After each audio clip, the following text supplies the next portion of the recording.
बिस्मिल्लाहिर्रहमानिर्रहीम। अस्सलाम वालेकुम दोस्तों ये है अनमोल आसिफ वॉइस चैनल।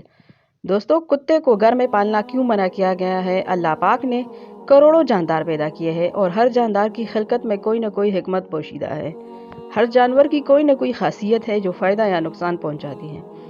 इन लाखों करोड़ों अक़साम के जानवरों में से एक जानवर कुत्ता है। कुत्ता आमतौर पर वफा की अलामत समझा जाता है। ये अपने मालिक को इसके दुश्मनों से महफूज रखता है। रसूल खुदा सल्लल्लाहु अलैहि वसल्लम ने फरमाया है कि जिस घर में कुत्ता हो उस घर में फरिश्ते दाखिल नहीं होते। कुत्ता रखने की ममानियत क्यों की गई है और इसे क्यों पैदा किया गया है, इसकी तख्लीक का मकसद क्या है, तो इस बारे में दो हकायात हैं। कदीम किताबों के मुताबिक इब्लीस यानी शैतान एक जिन था और अल्लाह ताला ने इसकी इबादत के बायस इसे फरिश्तों में शामिल कर लिया। बाद अज़ा इसकी रियाजत का सिलसिला जारी रहा। इस कायनात का कोई ऐसा टुकड़ा नहीं था जिस पर इब्लीस ने सजदा ना किया हो। इन रियाजतों और इन इबादतों का नतीजा था कि अल्लाह ताला ने इब्लीस को फरिश्तों का सरदार बना दिया। लेकिन फिर इब्लीस गुरूर का शिकार हो गया। इसने मिट्टी के पुतले यानी आदम अलैहिस्सलाम को सजदा करने से इनकार कर दिया, तो शिर्क के दरमियान जंग का आगाज हुआ। कदीम सहाइफ में लिखा है कि जब शैतान को हज़रत आदम अलैहिस्सलाम को सजदा करने का हुक्म दिया गया तो इसने हज़रत आदम पर हिकारत से थूक दिया। शैतान का थूक हज़रत आदम अलैहिस्सलाम के पेट पर गिरा। बाद अल्लाह ताला ने जिब्राईल अलैहिस्सलाम से थूक निकालने का हुक्म दिया तो उन्होंने वो मिट्टी निकाल दी, तो वो वहाँ पेट पर एक छोटा सा सुराख बन गया। वो सुराख आज भी नाप की शक्ल में हमारे पेट पर मौजूद होता है। अल्लाह ताला ने नाफ की मिट्टी से बाद अज़ा कुत्ता बनाया। कुत्ते की दो खसलतें हैं। एक ये कि वो इंसान से मोहब्बत करता है क्योंकि ये इंसान की मिट्टी से पैदा किया गया है और इंसान पर भौंकता है। इसकी वजह यह है कि इसमें शैतान का थूक शामिल है। ये जानकर हैरत होगी कि कुत्ता दुनिया की वाहिद मखलूक है जो शैतान को भी देख सकती है। शायद यही वजह है कि रात के अंधेरे में जब शैतान के काफिले आसमानों से उतरते हैं तो कुत्ते ऊपर देखकर एक खौफनाक आवाज़ निकालते हैं। कुत्ते की तख्लीक का सबब और इसकी पैदाइश के बारे में दूसरी रिवायात हमें नूरुल मुबीन नामी किताब में मिलती हैं। हमने नबी करीम सल्लल्लाहु अलैहि वसल्लम से दरियाफ्त किया कि अल्लाह ताला ने कुत्ते को क्यों पैदा किया। आपने फरमाया अल्लाह ताला ने इसको इब्लीस की थूक से पैदा किया है और अल्लाह ताला ने हज़रत हव्वा अलैहिस्सलाम को ज़मीन पर उतारा तो ये दोनों चिड़ियों के चूज़ों की मानत कांप रहे थे। इसी वक्त इब्लीस ज़मीन पर हज़रत आदम अलैहिस्सलाम से पहले आ चुका था। जब इसने उन्हें देखा तो दौड़ा और ज़मीन के दरिंदों के पास पहुंचा और बोला कि आसमान से दो परिंदे गिरे हैं। इनसे बड़ा परिंदा शायद कभी किसी ने नहीं देखा, उन्हें खा लो। इब्लीस रास्ते में ललकार रहा था और चिल्ला रहा था कि अब थोड़ी दूर की मुसाफत है और जल्दी जल्दी बोलने से इसके मुंह से थूक गिर रहा था। तो अल्लाह ताला ने इस थूक से नर और मादा पैदा किए।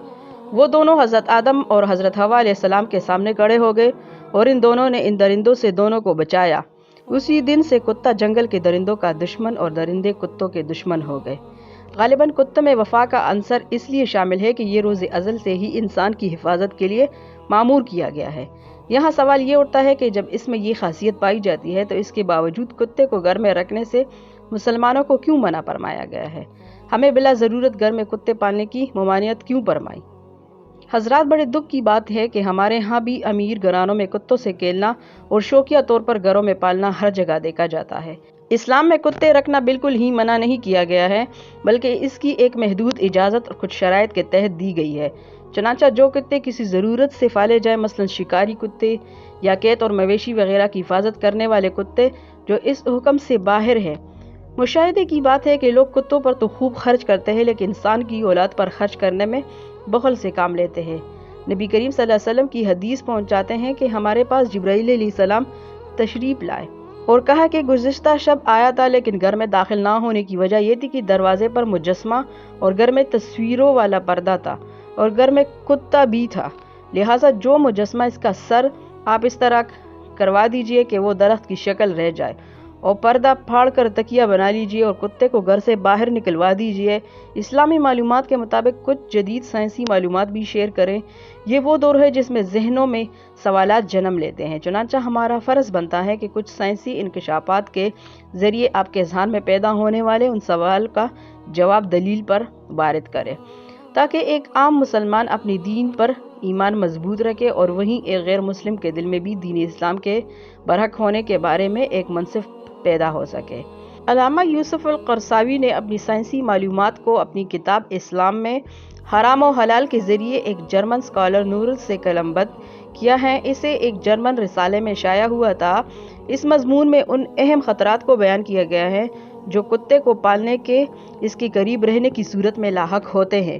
لوگوں کے اندر کتا پالنے کا شوق کافی بڑھ گیا ہے، جس کے پیش نظر یہ صورت محسوس ہوتی ہے کہ لوگوں کی توجہ ان خطرات کی طرف مبذول کروانی چاہیے جو اس سے پیدا ہوتے ہیں۔ لوگوں کے اندر کتا پالنے کا شوق کافی بڑھ گیا ہے، جس کے پیش نظر یہ صورت محسوس ہوتی ہے کہ لوگوں کی توجہ ان خطرات کی طرف مبذول کروائی جائے جو اس سے پیدا ہوتے ہیں، خصوصاً جب لوگ کتا پالنے پر ہی اکتفا نہیں کرتے بلکہ اس کو گھر میں اس طرح چھوڑ دیا جاتا ہے کہ وہ چھوٹوں اور بڑوں کے ہاتھ چاٹ لے، یعنی ان کی پلیٹوں میں کھانا کھائے۔ پھر بھی نقطہ نظر سے دیکھا جائے تو کتے کو پالنے اور اس کے ساتھ کچھ تباہ کرنے سے خطرات انسان صحت اور اس کی زندگی کو لاحق ہوتے ہیں۔ اس کو معمولی خیال نہیں کیا جا سکتا۔ بہت سے لوگوں کو اپنی نادانی کی بھاری قیمت ادا کرنی پڑتی ہے۔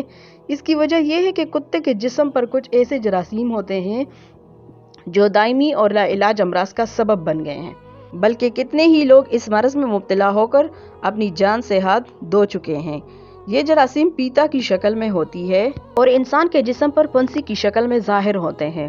اس قسم کے جراثیم مویشی اور خاص طور پر سوروں کے جسم پر پائے جاتے ہیں، لیکن نشو و نما کی پوری صلاحیت رکھنے والے جراثیم صرف قوتوں پر ہی ہوتے ہیں۔ یہی جراثیم گیدڑ اور بھیڑیے کے جسم پر بھی ہوتے ہیں۔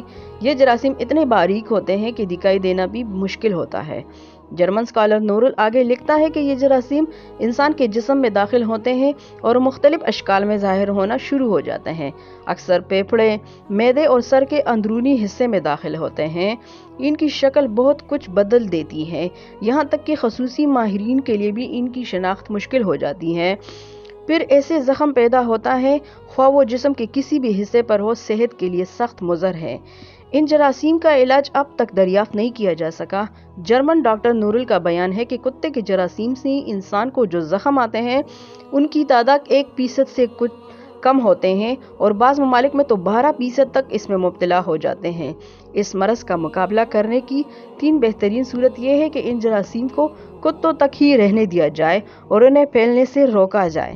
اگر انسان اپنی زندگی محفوظ کرنا اور اپنی زندگی باقی رکھنا چاہتا ہے تو اسے کتوں کے ساتھ خوشطبع نہیں کرنی چاہیے، اپنے قریب آنے سے روکنا چاہیے، بچوں کو ان کے ساتھ کھیلنے سے باز رکھنا چاہیے، کتوں کو ہاتھ چاٹنے کے لیے نہیں چھوڑ دینا چاہیے اور نہ ہی بچوں کو کھیل کود اور تفریح کے مقامات میں رہنے اور وہاں گندگی پھیلانے کا موقع دینا چاہیے۔